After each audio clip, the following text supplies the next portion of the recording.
हमने नेक्स्ट देखना है कि हमारे पास जो है वो ये इस जो गैस फील्ड डिटेक्टर है, ठीक है, इसकी जो आउटपुट कर्व्स होती है उसको जो है वो 6 रीजन में डिवाइड कर दिया जाता है, ठीक है।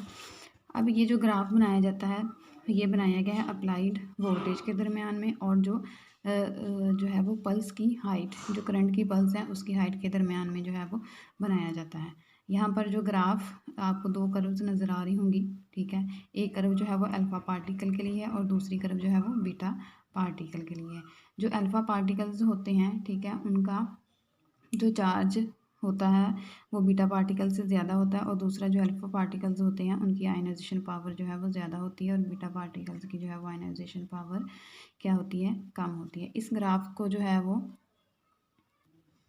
6 रीजन के अंदर जो है डिवाइड किया हुआ है, कर देते हैं। इसमें फर्स्ट रीजन है हमारे पास रिकम्बिनेशन रीजन। इस रीजन में क्या होता है कि जो अप्लाइड वोल्टेज होता है वो लो होता है और जो आयंस होते हैं वो अपने इतना मतलब ये वोल्टेज कम होता है कि जो आयंस होते हैं वो अपने रिस्पेक्टिव इलेक्ट्रोड की तरफ जो है वो जाना स्टार्ट नहीं करते, बल्कि यहाँ पर क्या होती हैं वो आयंस पेयर की जो है वो अपनी रिकम्बिनेशन स्टार्ट करते हैं, यानी कि यहाँ पर जो है वो न्यूट्रल एटम बनना स्टार्ट होते हैं। सेकंड रीजन है हमारे पास जिसको हमने कहा है आयोनाइजेशन रीजन।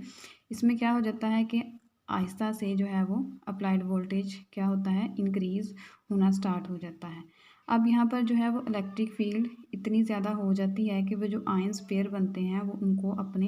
आयन पेयर जो है वो अपने रिस्पेक्टिव इलेक्ट्रोड्स की तरफ मूव करना शुरू कर देते हैं और यहाँ पर हमारे पास कांस्टेंट हाइट की जो है वो एक पल्स मिल जाती है। नेक्स्ट रीजन है हमारे पास प्रोपोर्शनल रीजन और जो कि थर्ड रीजन है। अब इस रीजन में क्या होता है कि जो प्राइमरी आयोनाइजेशन होती है, ठीक है, प्राइमरी आयोनाइजेशन मतलब कि जैसे ही हम जो है वो गैस के ऊपर पार्टिकल्स को इंसिडेंट करवाते हैं तो यहाँ पर जो आयंस पेयर बनते हैं, ठीक है, और हमारे पास जो इलेक्ट्रॉन्स आते हैं उनको उसको क्या कह देते हैं हम, इस प्रोसेस को हम कह देते हैं प्राइमरी आयोनाइजेशन। तो प्राइमरी आयोनाइजेशन के बाद जो है वो वोल्टेज इतना ज़्यादा हो जाता है कि जो आयन पेयर्स हैं वो क्या करते हैं, एनर्जी को गेन करते हैं और जो गैस के एटम्स होते हैं उनके साथ कोलाइड करना जो है वो स्टार्ट कर देते हैं, ठीक है। और ये कोलाइड करना कब स्टार्ट कर देते हैं कि जो आयंस हैं अपने रिस्पेक्टिव इलेक्ट्रोड की तरफ जाने से पहले ही जो है वो गैस के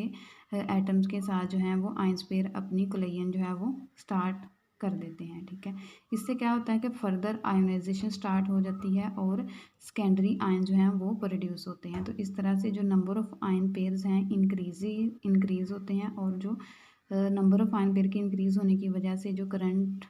प्रोड्यूस होगा, करंट की पल्स जो होगी वो भी करंट जो होगा वो इंक्रीज़ हो जाएगा, ठीक है। और इसमें क्या होता है कि जो पल्स की हाइट होती है